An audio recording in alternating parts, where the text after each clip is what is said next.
Nets bjóð ykkur velkomin, bæði þau ykkar sem eru hér í salnum og líka þá sem eru að fylgjast með okkur í beinni eða á upptöku. Við erum hér til að ræða fjármál í fótbolta og það eru eflaust margir hérna inni sem hafa mjög mikinn áhuga á fótbolta og aðrir sem hafa mjög mikinn áhuga á fjármálum. Ég er svo heppinn að geta gert þetta í minni vinnu að geta fjallað uppáhaldið mitt sem fótbolti og næst mest á uppáhaldið sem eru fjármálin. En fyrir ári síðan þá hittumst við hér í Hörpu líka og ræddum svona almennt fjármálin í fótbolta. Þá voru það Vaffi og fótbolti.net sem héldu fund sem vakti mjög mikla lukku. Það eru yfir 3500 manns sem fylgdust með þeim fundi. Það voru náttúrulega ekki allir hér í salnum, enda leggjum við mjög ríka áherslu á það að fólk geti fylgst með fundunum okkar og fræðslunum okkar hvar svo sem það er og hvenar svo sem það vill kynna sér efnið og fræðast. Þá ræddum við launagreiðslur, spillingu, eignarhald, umboðsmenn og svo framvegis, en fórum örlítið í lokin í það að skoða hvaða peningar væru í boði fyrir litlu liðin sem komast í Evrópukeppninar. Og einhverju sem mun eftir þeim fundi, mun eftir dæmin sem við tókum Norsjaland í Danmörku og það ótrúlega ævintýri sem þrátt fyrir að árangurinn kannski hafi látið á sig standa að það er ótrúlegu fjárhæðir sem streymdu til þeirra í þáttöku þeirra í meistaradeildinni. Það var því alveg ljóst eftir þann fund og miðað við þau viðbrögð sem við fengum að við urðum að sjálfsögðu að halda áfram þessari umræðum fjármál í fótbolta og það lá alveg beint við að gera þetta svolítið praktískt, færa þetta nær okkur hér á Íslandi og ræða það sem þetta nýja landslag þar sem við erum kannski farin að færast töluvert nær þáttöku í riðlakeppnum Evrópudeildarinnar. Íslensku liðin hafa verið að standa sig ótrúlega vel á undanförnum árum í undankeppnunum en það vantar svona herslumuninn og svo hefur Evrópukeppnin eða þar sem bæði meistaradeild og Evrópudeild breyst töluvert. Leiðin aðeins orðin öðruvísi undankeppninar og peningarnir allt aðrir. Þannig að þetta umræða sem hefur kannski ekki verið tekin nema innan klúbbana. Við viljum færa þetta út og ræða þetta almennt og með knattspyrnuáhuga fólks og erum því ákaflega ánægðir með það að hafa fengið þá 3 efstu á óskalistanum okkar til þess að ræða þetta mál við okkur í dag. Það held ég að flesti geti verið sammála að það ekki til áhugaverðara dæmi á Norðurlöndum en Rosenborg varðandi þáttöku í Evrópukeppnum. Þetta lið sem var tiltölulega lítið eins og við fáum að heyra hér á eftir bara fyrir 20-30 árum síðan komst 8 ár í röð í meistaradeild Evrópu í riðlakeppnina.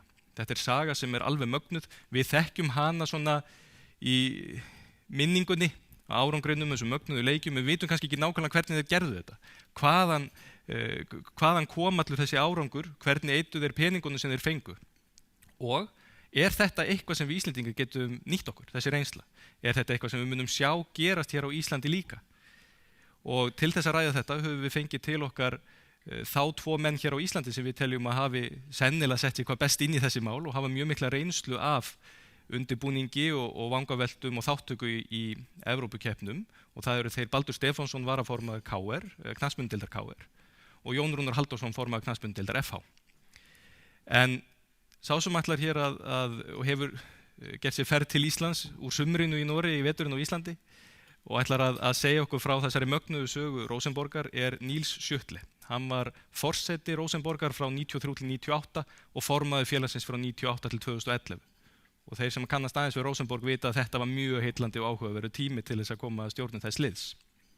Nú fundurinn eðlilega fer fram á ensku, hann hefur nú komið hingað nokkrum sinnum Nils en ekki orðinn alveg fullfær á íslenskuna.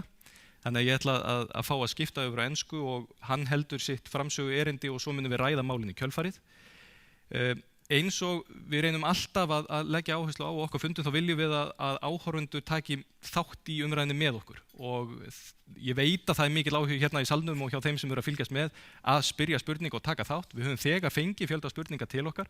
Ég verð með iPadinn upp á svið og eftir mun fylgjast með Twitter og tölvupósti og tek bara beint við spurningum og þið notið þá hashtagið eða auðkennið Vaffi fótbolti og endilega sendið okkur spurningar. As I thank Nils Skutle very much for joining us here in Iceland. I would like the hall here in Harpa Conference Center to give him a very warm welcome and applaud as I welcome him to the podium. Thank you.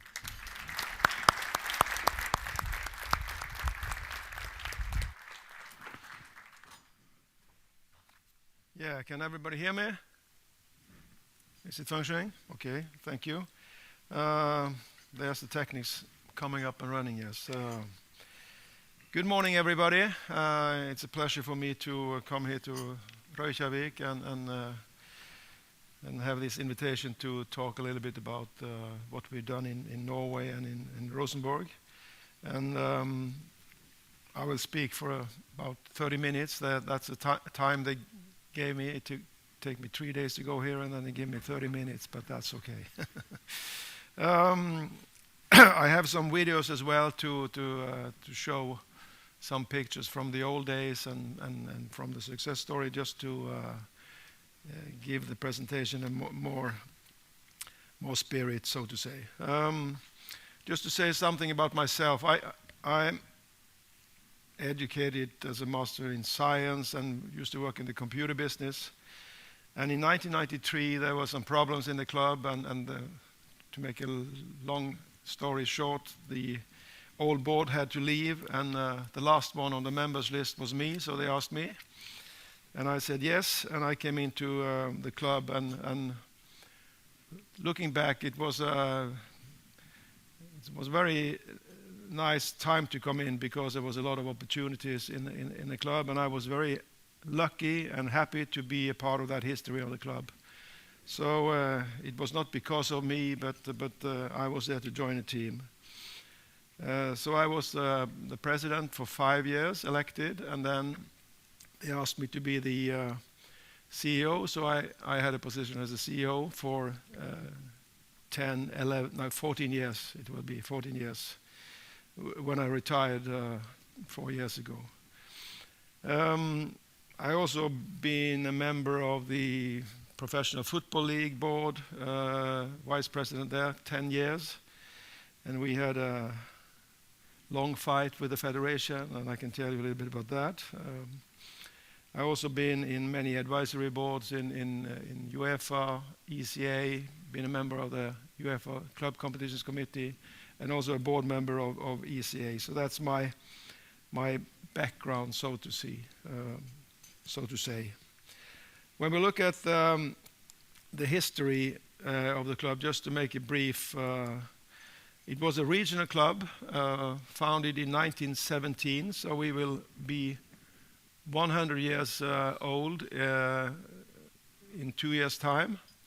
And in the start of that 2016-17 season, the Super Cup final will be held in Trondheim because of our anniversary. So the winner of the Champions League and the Europa League winner will play next year in August in Trondheim. So that's we're happy for that.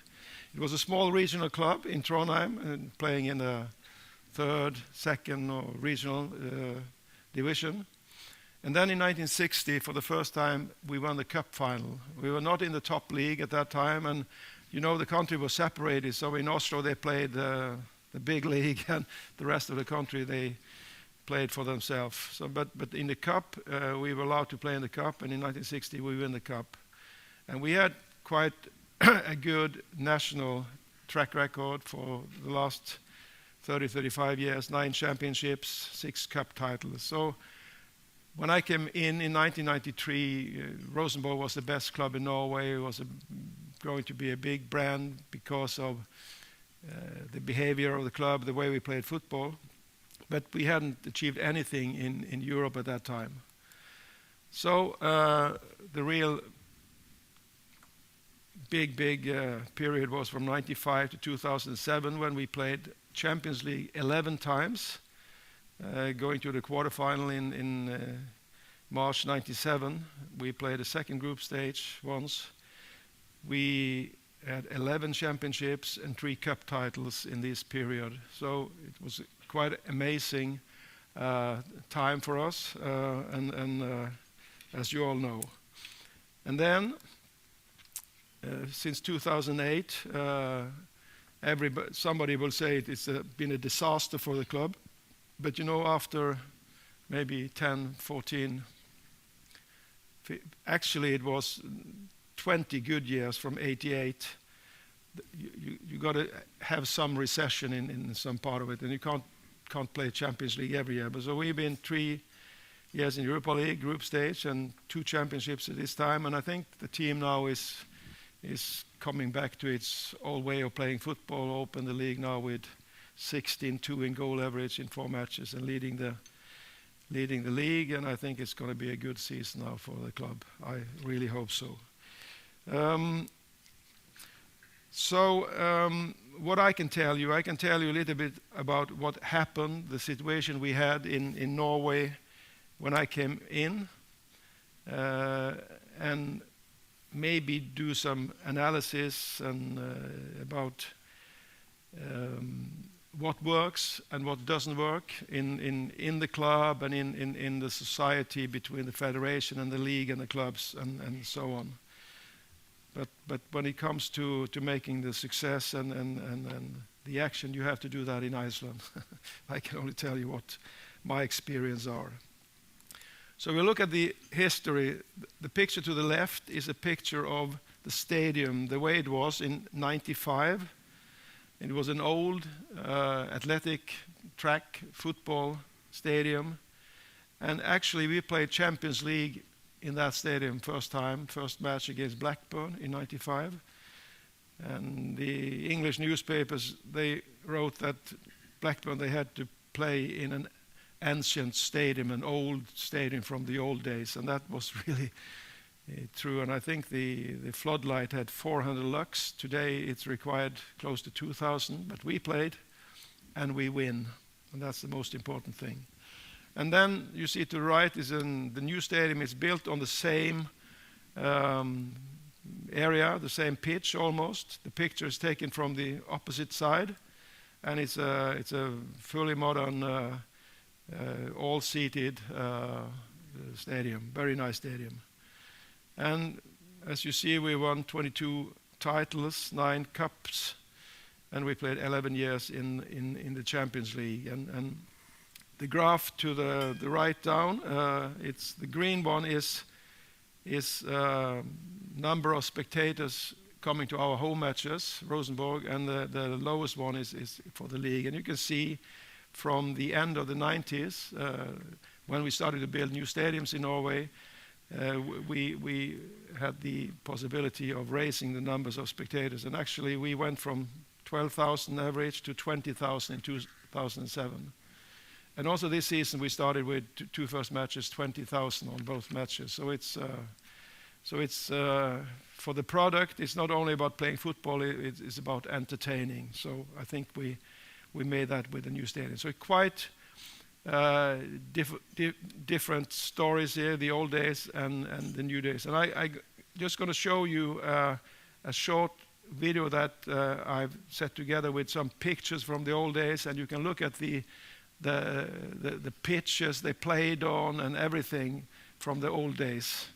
And then a little bit later I'll show you some of the pictures from new days. So I just start up this.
Imagine me and you, I do. I think about you day and night. It's only right to think about the girl you love and hold you tight. So happy together.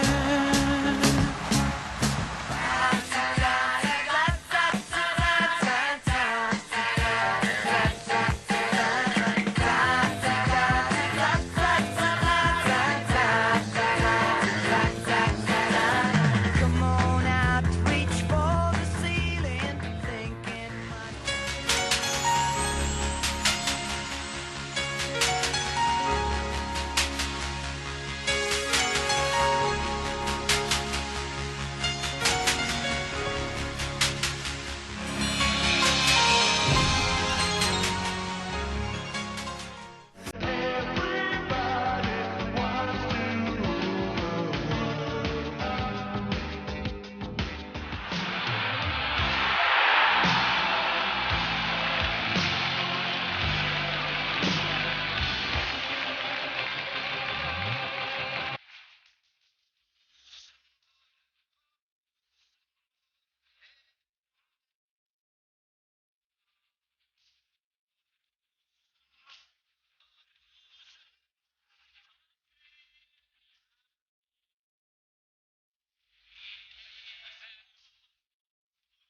So as you see, it was quite a development from the old days to the new days. Everything, the playing, the pitches, the stadium, and so it was.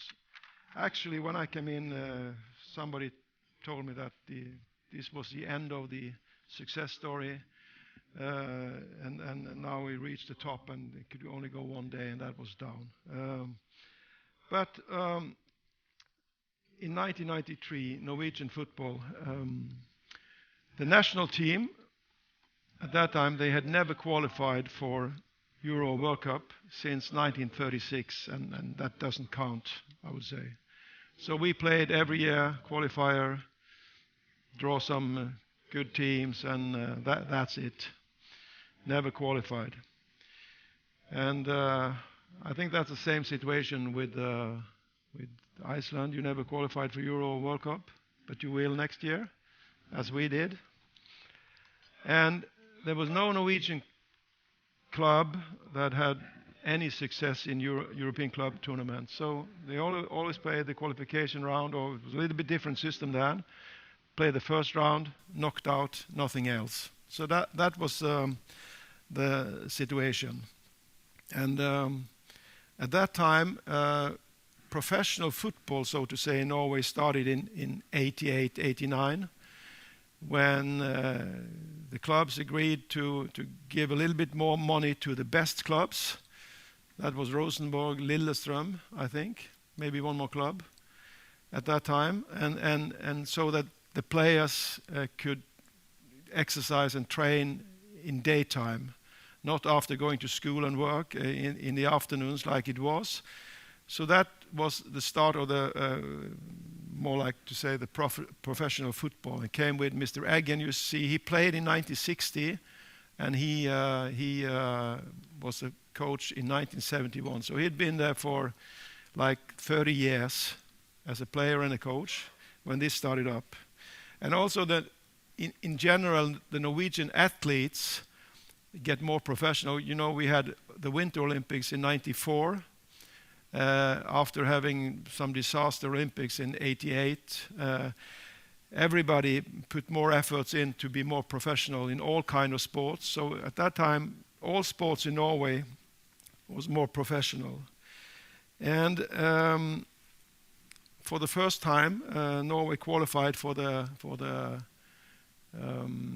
World Cup in '94, and we have had, after this 88, 90 seasons, we had some players going abroad from our club and from some other club playing in Premier League.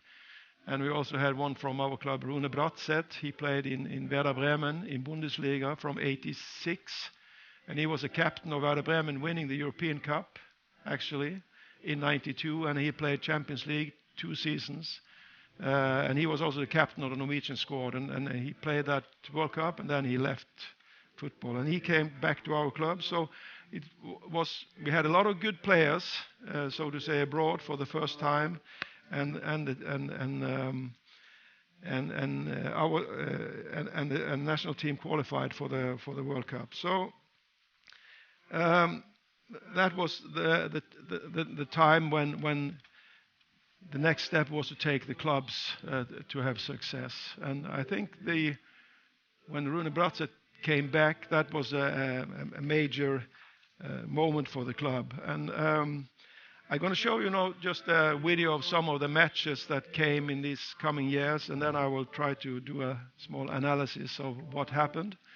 And when you see that, it's a 2-minute video from Champions League, and we are not playing against some small teams. We are playing here away against Milan, against Dortmund, against at home, one of the matches you can see our stadium, against Arsenal, and some really, really great matches. It's Norwegian commentary, so you get the feeling. I hope they don't say so much, but they are screaming, so it's, so you can see what happened then. Og ellers en del speidere fra nær og fjern som skal se på ikke bare disse beina, men en del andre bein.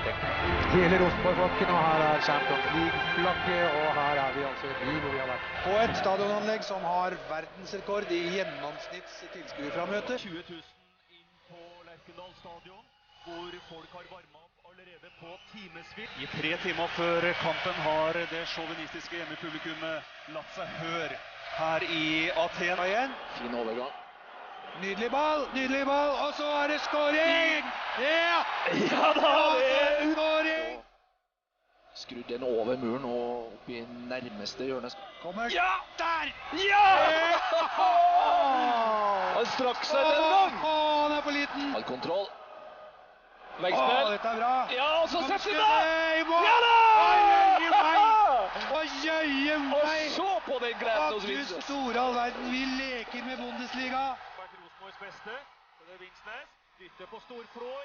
Og så Roar Trøn! Og du verden for et mål av Roar Trøn! Skutt også. Skjelbreid! Ja da! Og Strand. Og helt så er det skåring! Oi. Harald Martin. Snappe Brattberg. Stygt gjort av Båman. Ikke har hatt for stor dag. Kommer Hegge. Og skårer! Oi!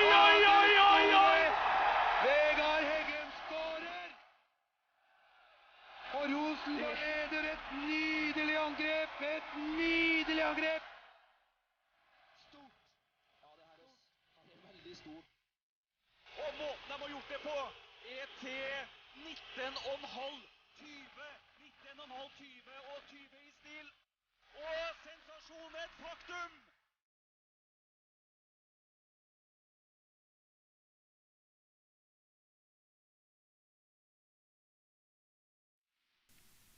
Nice.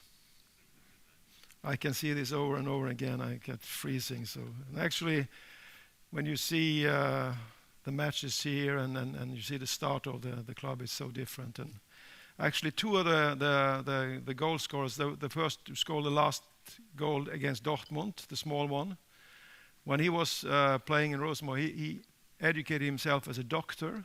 So he was studying to be a doctor. He's now a doctor. Played all the matches for many years.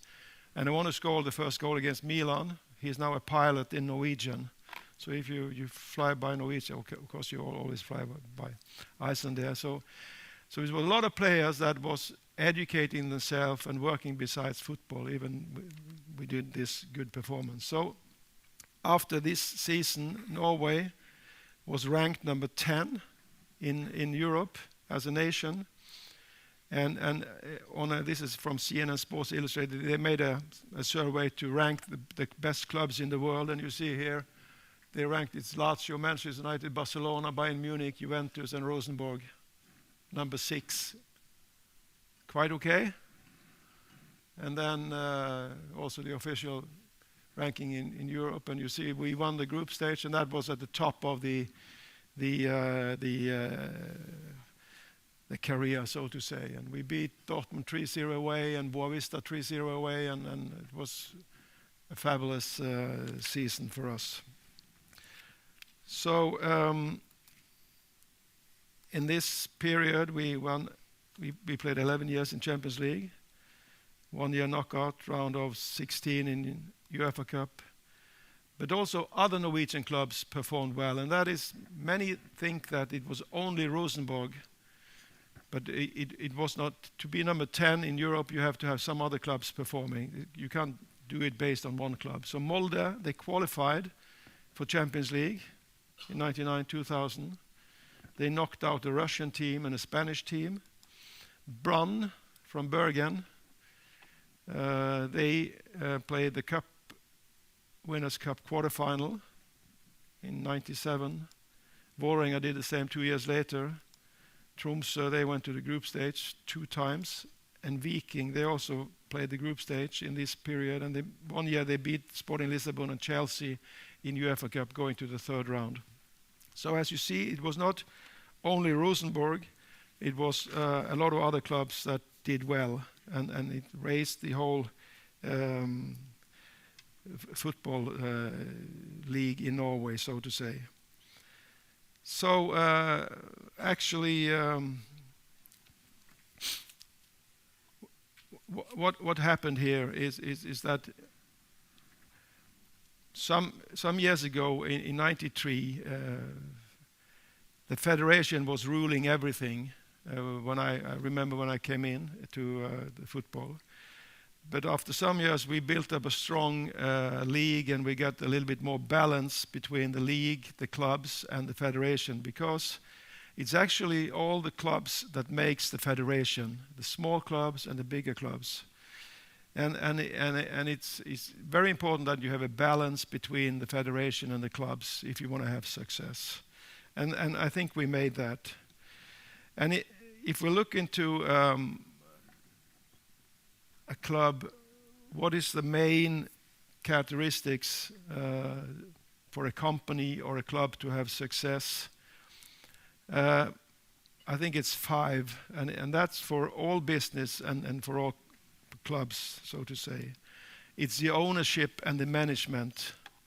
If you have a good ownership and a good management, a good cooperation between the ownership and the management, you have the possibility to succeed. And in my view, if you look at a lot of smaller, mid-sized or bigger companies, it's not more than 3 to 5 people that runs the whole business. And if you look at football clubs in Norway that I know, it's the clubs that have a good ownership structure and a good management, and is run by a few people. So if you think that you can, and you can do this having a membership society. Rosenborg is owned by the members, but at that time when we had success, we joked on it, and the old coach, Mr. Eggen, he said that Rosenborg is not a club for the general assembly or the general meeting. It's not ruled once a year, it's ruled every day by some people. And as long as we could do that, and we could have the annual meeting and everybody got a sandwich and a cup of coffee and went out, then everything went well. But when in 2008 they came in and said they wanted to rule the club, thing got worse. So I think it's very important that even if you're a member society, you have to realize that the club or the company has to be run by a few people. If you think you can be run by, just like if you go by a plane and you are 150 passengers, you have 2 pilots. You accept it's 2 pilots. And if everybody in the cabin should be allowed to have a saying how we run the plane, you realize it's a problem. The same in a football club. So that was one of the key factors in the club at that time, and for other clubs in Norway that have success, is that you have a very strong ownership and management relation, and everything starts in the boardroom. And the boardroom is just a symbol. It's all over. The boardroom is in the pitch, in the dressing room. They meet all over. They know each other. They fight. They are loyal, and they make decisions. And when the media comes, they say the same all the time. They say we had discussions, but we agreed. You never see that. You can read in the newspapers, on the internet, that this one said that and that said this and everything, like it is today in some clubs. And in Norway, you can see you have some clubs like Brann, for example. They won 1 title in 50 years, even though they're from the second biggest. And they have no ownership structure. There's just a Polish Riksdag, you have that word. Everything is chaos. So they will never succeed, in my opinion, as long as they have that system. So that is very important. And then it's about having a clear vision and a clear fundamental idea. Why are we here? And for Rosenborg, if we have time, I can say a little bit more about it, but it has been from the old days about playing entertaining, attacking football. That's the style of football that we play. We won't defend ourselves to a championship. We will attack, and that's what people want to see. They want to see goals, attacks, goal chances all the time. So when we win the league in 2009-10, and we played a little bit other style with the Swedish coach Erik Hamrén. He's now the coach of the national team in Sweden. He was more like defending, and they changed the way of play. The people didn't like that, so they didn't come to the matches like they did before. So you got to have a clear vision how you play and how you act, and that has to be the same all the time. I don't know how you define this in the clubs in Iceland. You have any saying about the way you want to win football matches? Because in Trondheim they say, we won today, but we didn't win it in the right way. Or they said, we scored some goals, but we didn't score it in the right way. So that was the basis for our success, to play attacking football. And in the first years, Mr. Eggen, he won a lot of matches at home, and he went out in Europe in 89, 90, 91, 92, 93, and he said, we're going to shock them. He went to play against the Italian champion, Sampdoria, in 91, and said, we're going to shock them. After 19 minutes, Sampdoria scored 4 goals. So he had to learn a lesson in some years. But when we first learned this lesson, that we have to defend and be a little bit more careful playing abroad, we had the success. And then at home, we just went out and attacked like crazy, and for the most matches we made a very good performance. And when we beat Real Madrid in that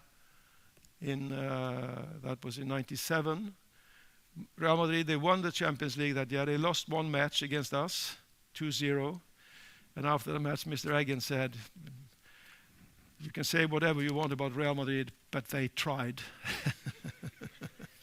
so happy. So,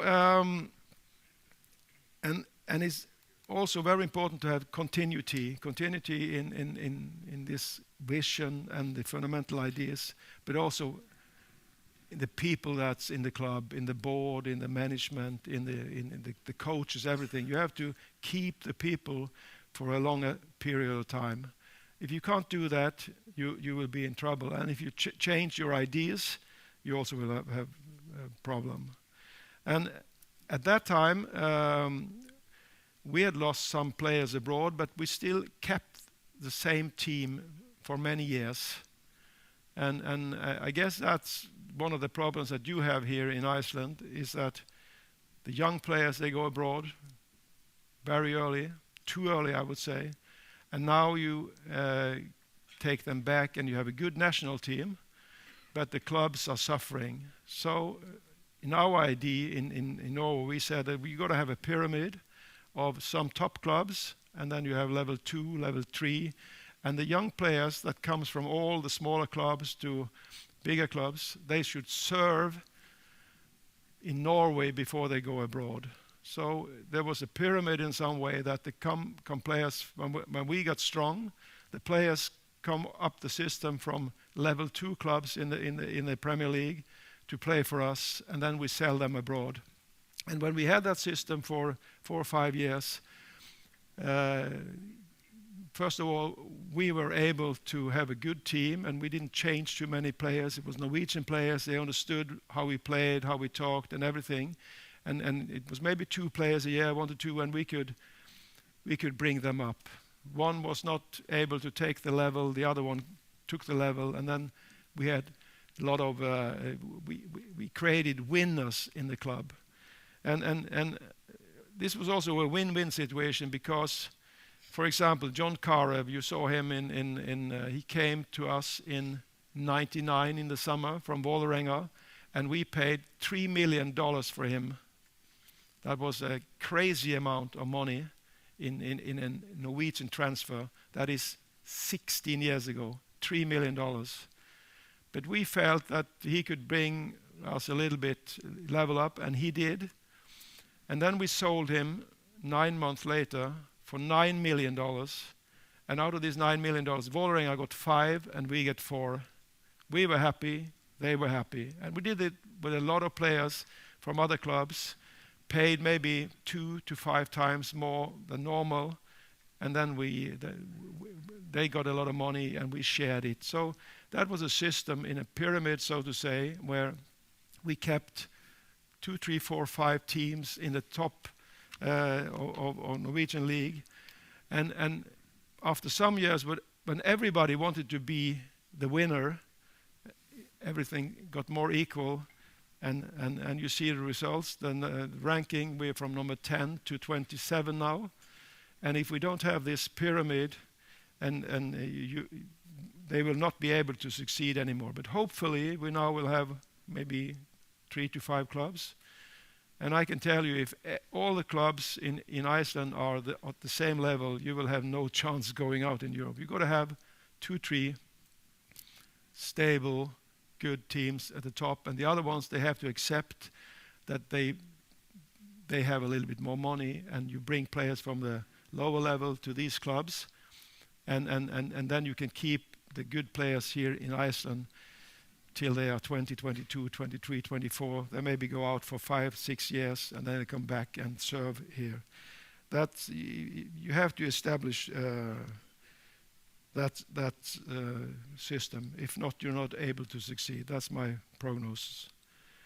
And then you have to be process-oriented. That is, you have to look at what you do every day on the pitch with the staff, sales, organization, stadium development, everything. Not look at the goals. I want to win the league. Like our old coach, he said, most of the other Norwegian team, they have the goal to win the league every year, but a very few of them does, he said, and that we did every year.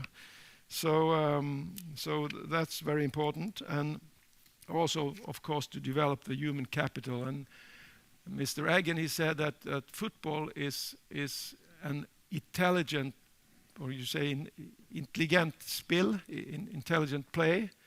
So you don't only need to have something in your leg. What you're not in your leg, you got to have in your head, in your brain, because it's of course it's all about having physics but it's all about working together and be intelligent and see the possibilities. And in our team at this time, as I told you, it was also the goalkeeper that you saw on one of the pictures. He educated to be a doctor when playing for us, and we had civil engineers and a lot of people making education at the same time. So it was, with Mr. Eggen, it was very philosophic. He was a teacher and everything. So it was about being the whole people, so to say, the human being, everything what you did.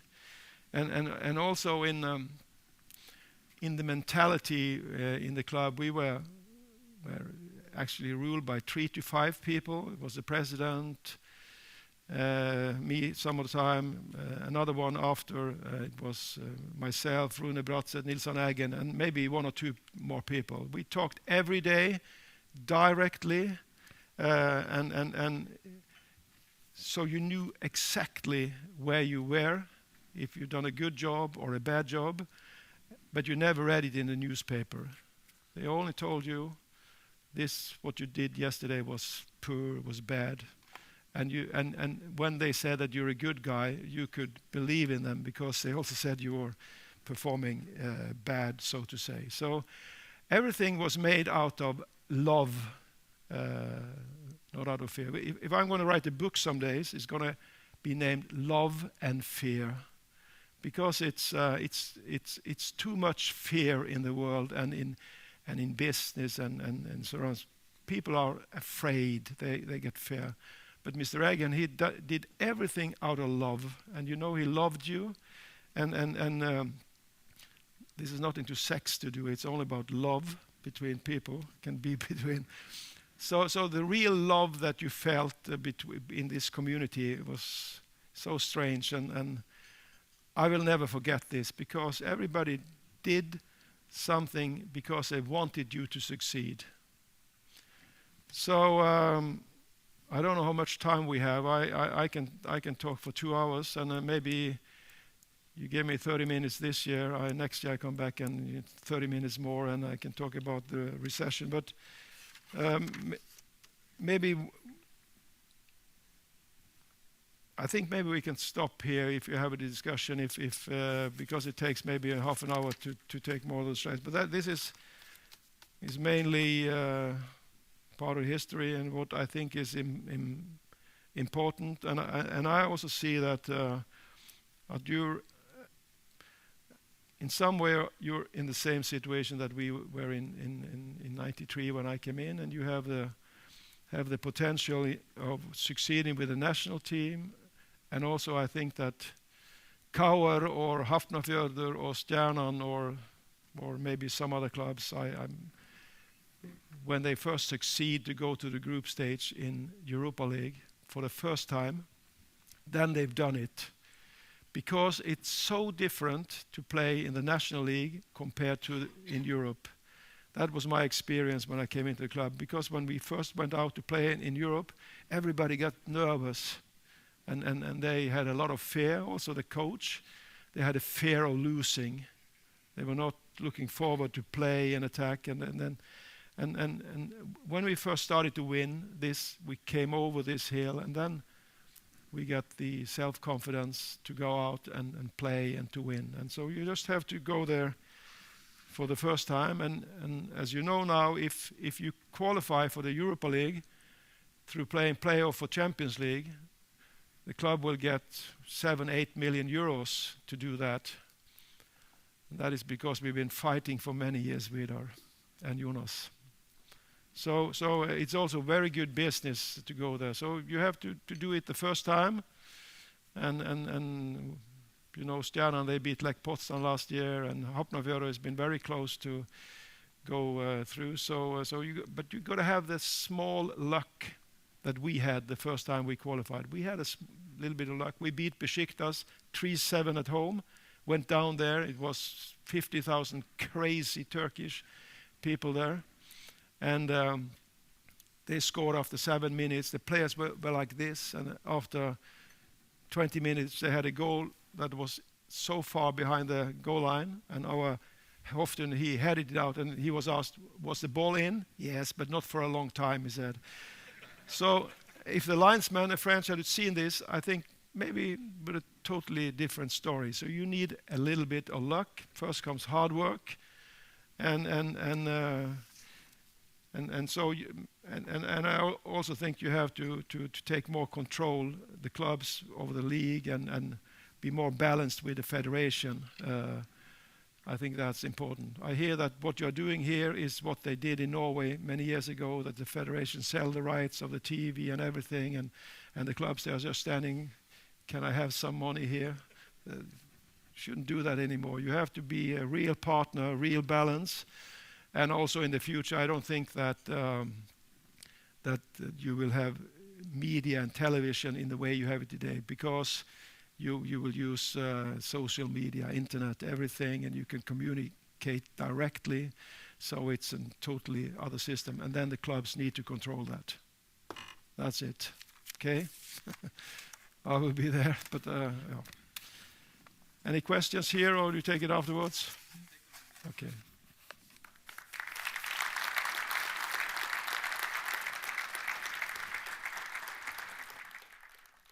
So let's just take a seat. Thank you very much for this, Nils. Now we will start the panel discussion. So Baldur and Jón Rúnar will join us on the stage with Nils. And as I said at the beginning, we want the Icelandic football enthusiasts and financial enthusiasts to partake with us. We are using the Twitter hashtag #VFFótbolti. I know there are a lot of people watching on fótbolti.net. And we are already receiving a few questions. I have also received questions for those who want to be anonymous. They have sent some questions by email. But to begin with, I would like to start with the Icelanders and thank Nils very much for a very informative talk. I know that a lot of people who are even very involved in Icelandic football, they don't really know how Rosenborg went about this whole transition, how they became this large international club, how they became on the CNN listed one of the biggest in the world. To begin with, I'd like to ask Baldur to start us off. How is the situation at the moment at Kauer with respect to being a European club? what have you been doing in the last years? How is the situation now? And are you at the point where you want to be competitive on the international stage? Well, operationally, I think we've been going about our business very much in the same way over the last 10 to 15 years. I've been on the board for 11 years now, and we've had a very consistent strategy where, of course, every year we'd like to compete for all the titles, at least in Iceland. But our realistic operational goal every year is to make sure that we get into the European pre-qualifying stage. It's very important for us operationally, and now even in the last few days, it's become even more important because on the ESA forum, the income per round in the pre-qualifying stage has now been significantly increased. But we have been fortunate to be participating in the qualifying stage now for 12 out of the last 15 seasons, and I think it's very true what Nils said. You have to have that stability and continuity operationally to be up there, at least a few Icelandic clubs year after year, because when you set up a budget for both players and coaches, you have to look a few years ahead. You cannot run a club by negotiating with players for 1 year at a time. So when you're setting up a budget to run this with contracts that run 3, 4, even 5 years, you've set a bar on the cost side, and you have to have the stability of income on the other side. And this is probably the most difficult part of running a club here in Iceland. We would be happy to negotiate with players that whatever comes in gets distributed with them, like you do on a trawler in Iceland. But it doesn't work like that with football players. So I think I'm not sure we have done anything differently in the last few years. I mean, we have certainly not upped our budget or set ourselves in a position where if we do not get into Europe, we are in financial turmoil. So like Nils said, maybe we're just waiting for a little bit of luck to get to the next stage. How about you, Jón Rúnar and FH? You have been since 2004, either in the first or the second place in the Icelandic League. So you have had this ability to be able to partake in the preliminary rounds at least every single time. Have you had to change the way you do business? Is the office larger with more people? Are you taking more chances, investing more to be able to reach the group stages? Yes, I believe that we can say so. But the aim is always the same, to improve. And as you said, we have been now, this will be our 12th year in a row, taking part in the qualifying rounds in Europe. And looking back, you need all these years in order to learn how to handle it. As Nils said, it's a totally different game. So that we can say that maybe 3-4 years ago, we understood that there is something there that we can do and where we need to improve, and that has been our goal. And for all of the people here, there's no secret that we are aiming to go further. So what we are doing, we are year by year trying to improve in order to get further and hopefully that we will reach the group stage. Nils, you said that it's necessary to have a little bit of luck, and also how important it is to get this first time to get into the group stages. But what other investments are needed? Now, in Iceland, we don't have a lot of money coming in by sponsorships and such. So the Icelandic clubs have been depending a little bit on outside help regarding building up the facilities. Is that necessary? You showed us Lerkendal, how it is today, 20,000 seater full every game. Before the financial collapse here in Iceland, Iceland was at least thinking about and starting to follow a little bit in the footsteps of Norway. You talked about other clubs, Fredrikstad, Stabæk, Viking, Tromsø, all these teams that built new stadiums and started to expand. Are the facilities and the bigger office and the better staff and those kinds of investments, are they also needed? First of all, to train more is you don't have to pay for that. You can train more. It's free. So everything is based on the sports side to train. And you shown in Iceland that you win the silver medal in handball in Beijing. How could you do that? It's fantastic.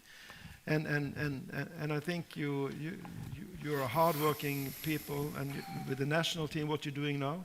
So of course you can train harder, and you can have more skilled coaches. You can bring. I think it's very important to bring back some of the experienced players that are abroad now to come back and have the experience to play in Europe, because it's so different to play, especially players that have played in the European Cup, not only in one league but in European Cup, to bring back with experience. That's what we did. And I thought about it, what was the real game changer? I think it was Rune Bratseth with the national team and for the club. He is underestimated. And now he's back again in the board of the club after many years away. He's my very good friend. And I think you can see that we might come back. But also what we said, infrastructure is important, because we said in 2005 or 2010 or 2015, people won't sit out and freeze. That's why you play the match yesterday indoor. It's warm, and you have to entertain people, and that it's the way you play, it's the pitch, it's the stadium. You got to have something for families, and to bring a lot of spectators in, you have to bring the families. And if you want to have the family, what you have to do? You have to bring the mother. She's the queen of the family, deciding everything. Especially in Norway, it's like that. Maybe in Iceland it's different. But you have to bring that's what we did, bring the family. And they can't pay too much, so you've got to have low prices. But then you have some businessmen like this, they can pay a lot for this. So you have to differentiate, and then you have to build a stadium. But you don't have to build 20,000, 22,000 that we did, but because if you had one club in Reykjavik and you had a lot of clubs around, then you could build a stadium here with 20,000. But maybe Hafnarfjörður you can have 6,000, 8,000, 6, the same, and then you can fill it every match. So I think, and of course I know Hafnarfjörður because I've been there, and I see they invested in infrastructure, in training facilities, and that's it. You are going to have good training facilities, and then you have to.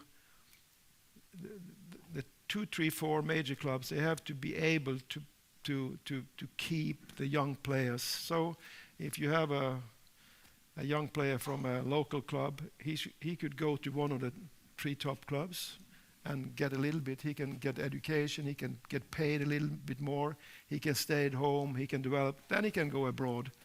To go abroad 16 years old, like the young Norwegian went to Real Madrid. Like our old coach, he will say like this. He should stay in Strømsgodset and play there for 3 years, serve his duty, and then he could go to Real Madrid. We have had some questions regarding the way Icelandic clubs are run, the ownership of the clubs. Now, Icelandic law says that it's not really possible to sell stocks in the clubs as they are, because they are sports clubs and they're not owned by anybody. How does that come into the chances you can really take? Do you always have to think, it might be a large pot of gold at the end of this path if we reach the group stages, but we can't invest too much? And Baldur was saying that even if you don't reach there, there's no real financial trouble. But how, I'd like to ask you, maybe Jón Rúnar, to begin with, how is that? Are there any restrictions that you see to Icelandic clubs being run as opposed to foreign clubs that can't be owned by maybe people who bring in a lot of money? I can only talk for myself and how we run Hafnarfjörður, FH Hafnarfjörður. Of course, there are limits, but and of course you need to take some chances. And you have to calculate that if you fail, how are you going to pay for it? Yeah. So that you need to have some system to do that. But of course, you can never run a club and always be sure that you will earn enough to pay for the cost. So you need to take some chances. But how is it, Baldur? How do you finance a football club? Besides, we know the ticket sales. Yes, blood, sweat, and tears. But I mean, it is a very tough business here in Iceland. I'm sure many of my colleagues in the room will agree. But we have, of course, been running the club now for 116 years, and we take a lot of responsibility representing the club and running the club temporarily. So we are very conscious of not running the club into a situation where it needs to be dug out of a hole. But I think one thing that we have looked at and have been considering is a model that some Scandinavian clubs have used, and Nils can probably talk a little bit about setting up a riskbolag or like an investment vehicle where we would get sponsors to participate in investing in some players and in return getting some returns in the event that the player is sold from the club. We have not done it, but we have been looking at it, and there are a lot of things to consider. I mean, are you going to have the investors having an opinion on whether the player is in the squad? So you know, you very quickly get into a lot of ethical questions. But some of the clubs in Scandinavia have done this, and with quite some success, because it takes sort of the temporary risk out of the equation. You basically take the biggest risk element and leave it with a third party. But it's getting actually more and more difficult, and the more I thought about what Nils was saying in terms of how Rosenborg was investing in local players and selling them abroad, this is becoming harder and harder here in Iceland. And I have to say that the agents have some responsibility and have to take some blame there, because the most promising Icelandic players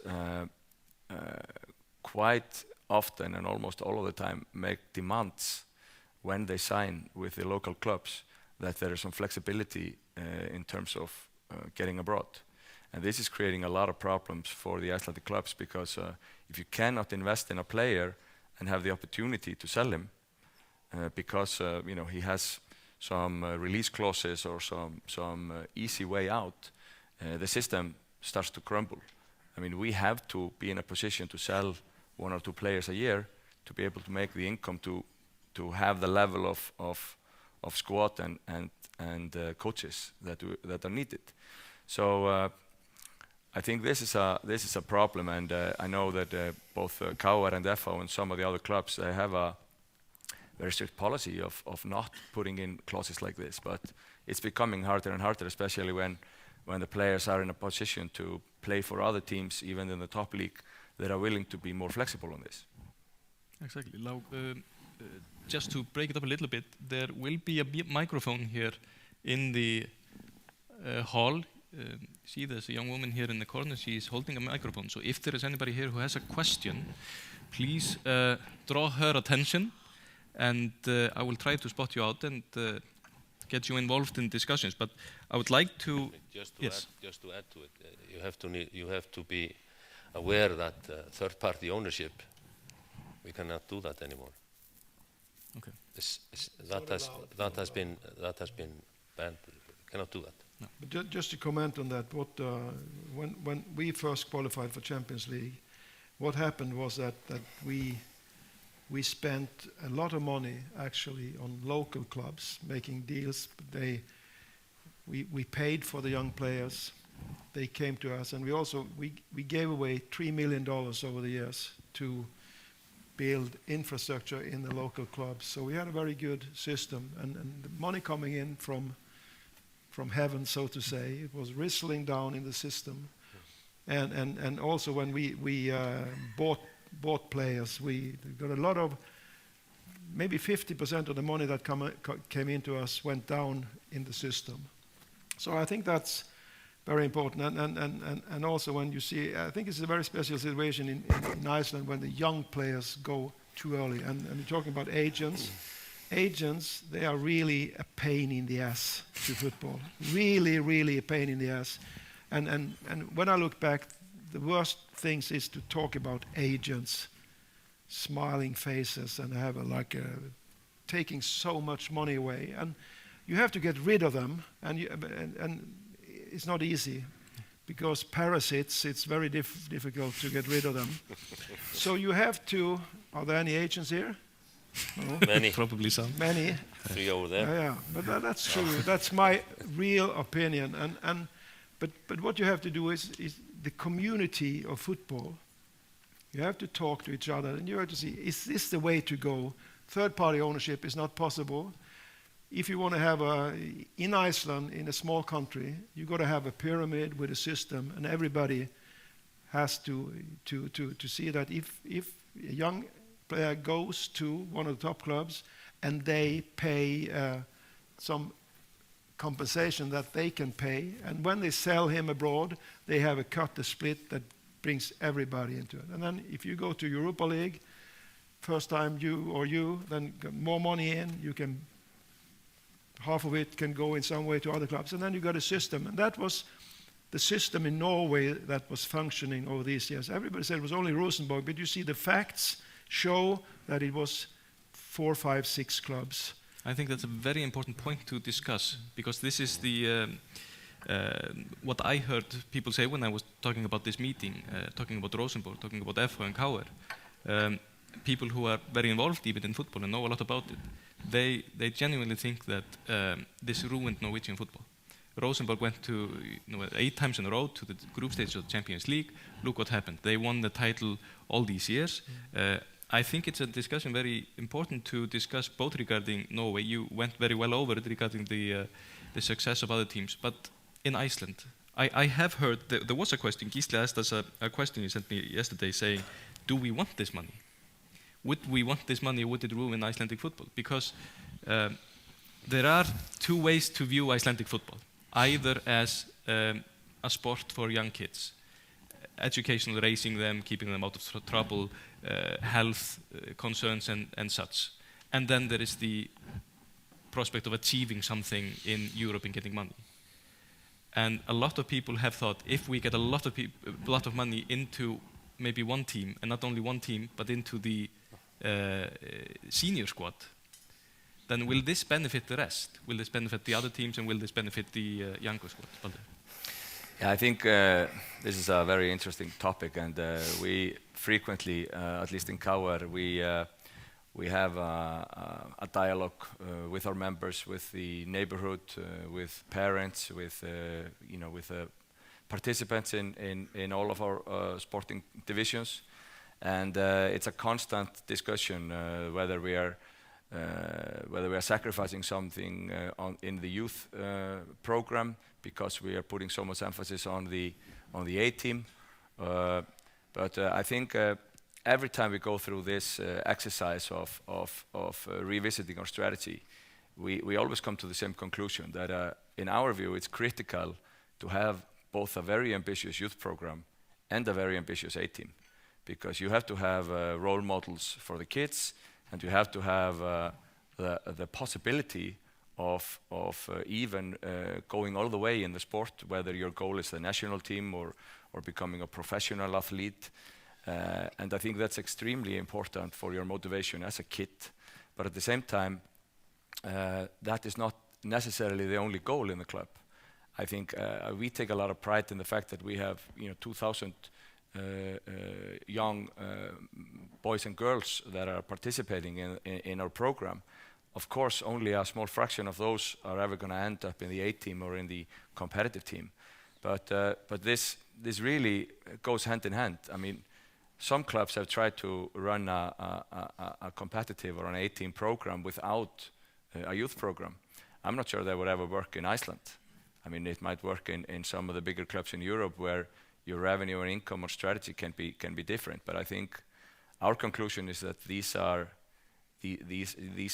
actually quite beneficial to one another. But are there any plans, Jón Rúnar, like Nils said, that if one team qualifies, that you have some kind of an obligation to help the other teams as well, so that you would maybe set up a standard that all the teams in the Pepsi division would then agree, if one of us reaches the group stages of the Europa League or the Champions League, then 10% will be allocated to the other teams or something like that. Is there a discussion like this in Iceland? No. But of course,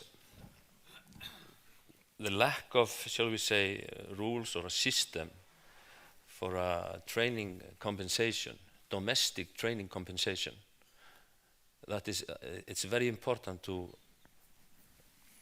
let's say, finalize that. We don't regarding have the sales of players. Regarding sales of players, because as you, the system now, if a player goes from A to B, and the B team signs a professional contracts with him when he is 18, and then they will sell him on, the A team will get nothing, because first contract breaks the chain. So I can never understand why we don't why we cannot find a way in order to have this system where when you compensate the home or the mother team. So you would like for a program like that to be in that place, so that the program like Nils was saying, like regarding John Karev, when that he wasn't that young, but they bought him, and a part of it, 19, he was 19, yeah. But a part of it was that the team that sold him, which was the second tier team at that moment, that they would benefit if he would be sold on. So the top teams in Iceland would like a system like this. As I said, this is that is what will happen when I don't see why more money into football, into the football community, can harm the community. Can only make it better. We can build, as we are trying to do in Hafnarfjörður. We are building up our infrastructure, better training facilities, hiring better trainers, more educated trainers, and so on. But this is a very critical issue.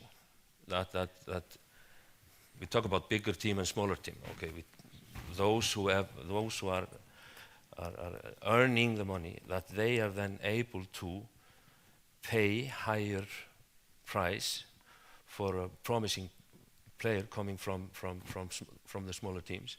As Nils said, what we need to do here is that to be able to say, keep our most talented player longer, have them serving in the Pepsi Deild for 3-4 seasons. Let's say not selling only the raw material. We need to sell a product. And that we cannot do when we are always selling the players, or not selling, giving them away when they are 16 or 17. And so, and then we get the credit that why you don't give the young players a chance. Whom are we going to give a chance? The second best or the third best? Because the best ones, they are gone away. As I said, if there is a question here in the audience, then there is a microphone here in the corner, so you please just raise your hands and draw her attention if there is a question. But there are plenty of questions on Twitter and by email. A little bit about selling players. We got a question from Halldór last evening when he asked about the role of European competitions in raising the price of players, which I found very interesting. He said, good success or success in the European competitions and regular participation, would that raise the price of Icelandic players? How was the experience of Rosenborg? The answer is definitely yes. Because in Norway, when when we played Champions League every year, the price we could get was maybe 3-4 times other. So that's the reason why Vålerenga sold John Carroll to us, and then they got more money out of that, and we got some money out of it. We got a good season. So the answer is yes. If you perform there, and you see with your under 21 team who came number 2-3 in the Euro 2-3 years ago, I think that raised the price of the players, but maybe most of them were abroad at that time, but that's the way it goes. So if you have success there, and that's the way to raise the prices, get more money in, and divide the money and spend them in a useful way. That's it. As I remember that team, particular team, out of 18 or 20, 11 they went out of abroad 17 or younger. And that's a problem that is bigger here than in Norway, because and I think most of them had never played in the first division. What could we do to stop this? There's a question Hlynur sent us on Twitter. What do we have to do to make the Icelandic transfer market better? Are there any rules that we have to implement? Because it's a little bit far-fetched to ban agents or something like that. Well, I mean, we can boycott them. The first thing that is really important is, I think, that the teams agree that players are on contract, and players who are on contract get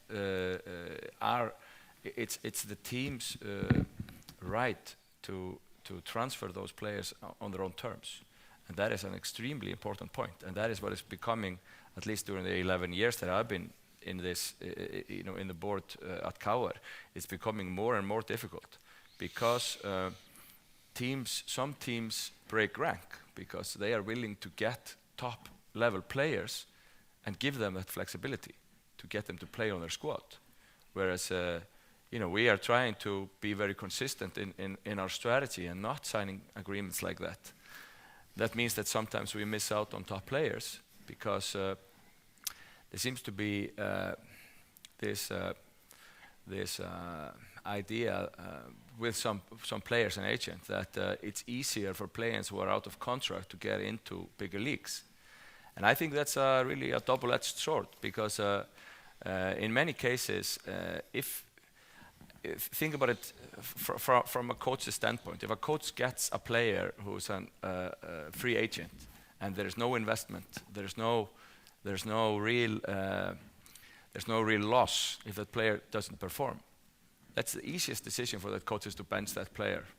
But if there's a big investment and there's a big vision about that player in your squad, you actually have to give him the opportunity to perform, whether it takes 5 or 10 games or even a couple of seasons. So I think that there's also another element of being a free agent and getting maybe a higher sign-on bonus or a higher salary, because there was no investment involved from the team. But I think in many cases, and I mean, you, Nils, probably have a lot of experience on this. I mean, this is a constant discussion you have with agents. But in my opinion, at KR, I don't think there's a single instance of a player on our squad where we had all the rights, who was good enough to play in a bigger league, who didn't make it. I mean, when an international club is really serious about an interest in a player, it almost all of the time ends up with a transfer. Because, of course, it can be a painful process, and I'm sure some players of KR have have some sleepless nights while the process of negotiation was ongoing, but we always ended up trying to make sure that we didn't blow the opportunity for the player to play in a bigger league. But of course, it's during the process of negotiation, I mean, that can be a difference of a few €100,000 for a club like KR, and that's a lot of money in our operation. But this is true, because if a player is sold for nothing, his potential success is less than being sold for a lot of money. But the agents say, you've got to be free, we sell you for nothing, then you can get out. And what happens? The agents take most of the money. But it's true, you can't get rid of the agents, but you have the whole community have to look into it. And if you see a scenario, if KR and Hafnarfjörður played in Europa League more or less every year, gets more money into it. You think the 16 years old, 17 years old, 18 years old players would like to stay in Iceland for a longer time? You can pay them maybe, if they go to Europa League, you can pay them maybe like 50,000 euro bonus, for example. A 17, 18 years old kid do that. He will stay here longer, and you get money to build the infrastructure. Everything will. So you can just. This is what we did in Norway, actually. So, but you have to take the first step to get there, and as long as you are there, and the whole community have a plan, because you can't do it alone. You have to do it together with other, and you have to show that you pay some money to smaller clubs, and you give away. Maybe give before you take. Yeah. So that's what we did, and build up the whole society. And that was functioning for 10, 12 years, and then something went wrong. But that is for the next year. I come back and talk about what went wrong, but that's far in the future. But it's an important point, and we should point out that many of the players who have gone through KR on their way into a bigger league, in many instances that has led to the original clubs where these players were brought up, even though they just stayed with KR for 1 or 2, 3 years. In most cases, these development clubs got a lot of, or a big portion of the transfer fee. So we have a system like that in Iceland. If a player has already played in the top league or is sold between local teams. But what Jón Rúnar was referring to is when a player is going through the development within a club and has not signed a contract, the first contract he signed breaks the chain for the compensation system, and that is a problem. You're trying to negotiate with a big Dutch or an English club for compensation, and that player can actually walk into another club, sign an agreement, and that club can sell him at their leisure, and the development club is completely without any rights. That is a problem. Because we are nearing the end, and I desperately want to discuss the practical aspects of what if we reach, for example, the group stages of the Europa League or the Champions League. There was one question from Hafliði who asks, where will you play?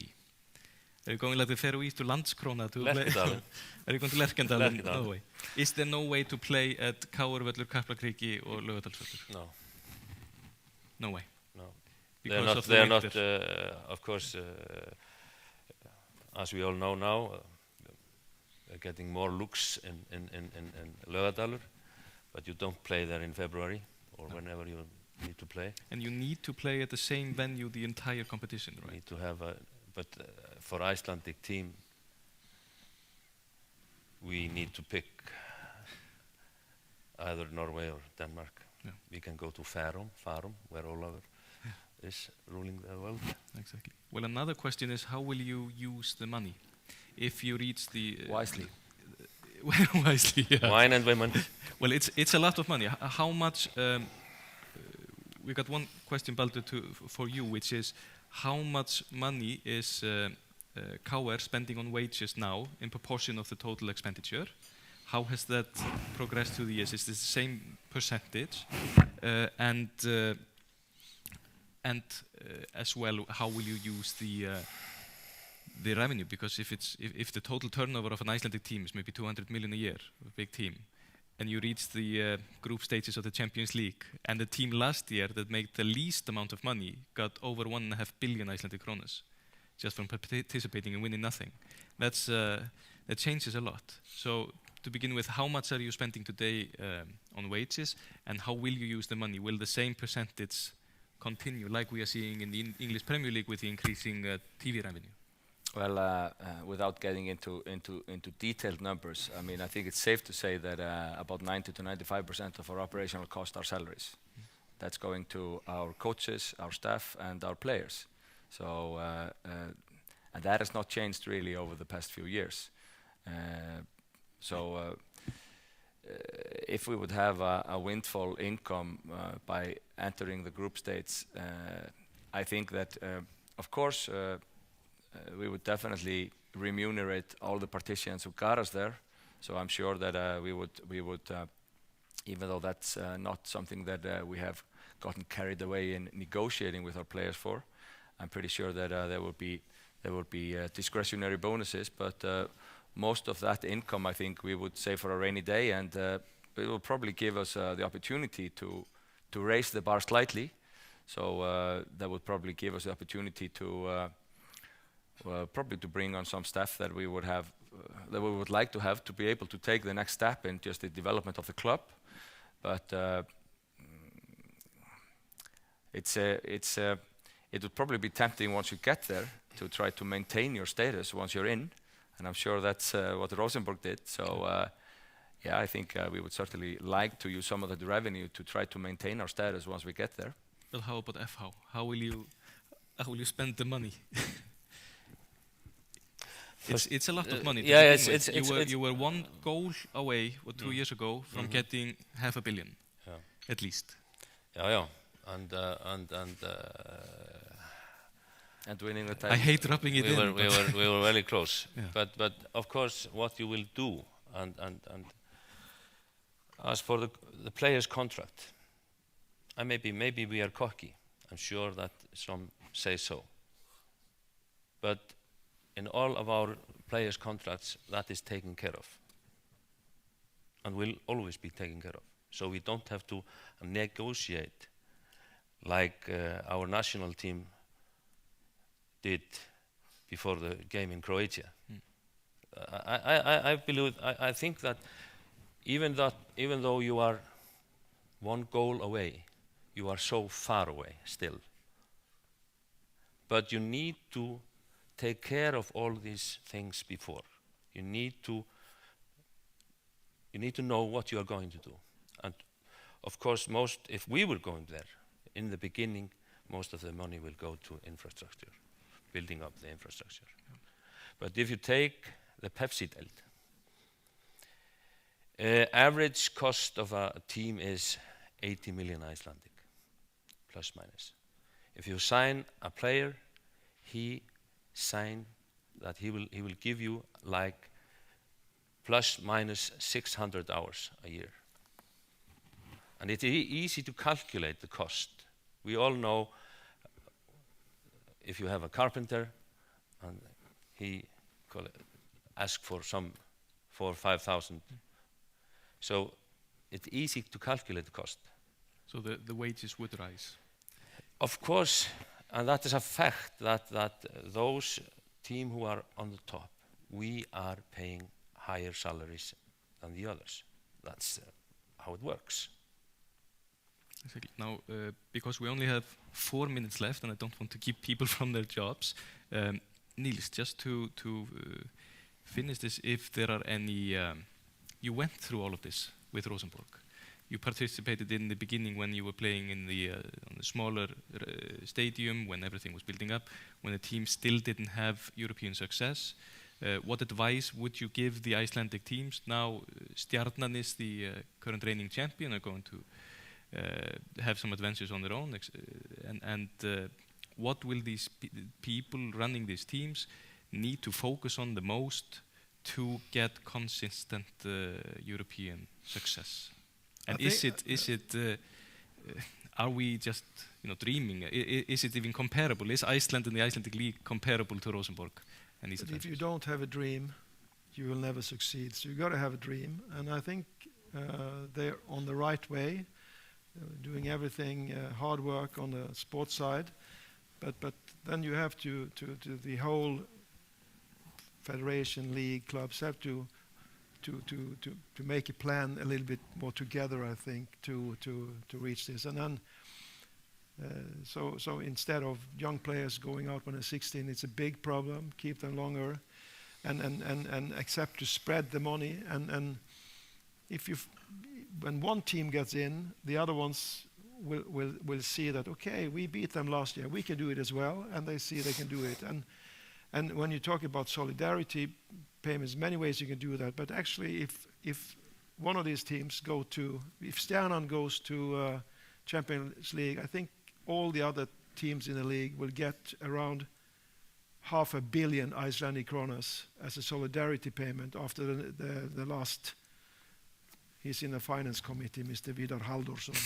so it will be a lot of money coming into others, and then you have to to find a model where you spread the money in a wise way, as you say, and I think you have to do it in a wise way. You will never agree 100%, but if you do it wisely, so it's the first club to take the step and to win the third round of Europa League.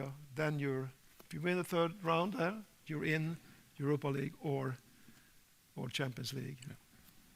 And with rain money from UEFA, they have a lot of money. And then you come in a good move and you see that you can succeed, and the players see, the club sees, everybody knows it, and it goes like this, and the players want to stay, and yeah, it's a good circle. So I think it might be a good way to finish on a note of wisdom and solidarity. Oh, yes. so next year, Euro 2016, and a team in the group stage, maybe this year, but then you... And then we'll meet again here at Harpa. I come back. I come back in October with some friends to play football. I look at them play football. They're ridiculous, bad to play, but they will play every year. Well, Nils, Jón Rúnar, Baldur, and all of you watching us live on the recording or here in the hall in Harpa, thank you very much. We really hope that you have enjoyed it. We have. We at VFB and fótbolta.net, of course, would like to continue covering football as much as we want. So thank you for coming and watching today, and we hope to see you soon.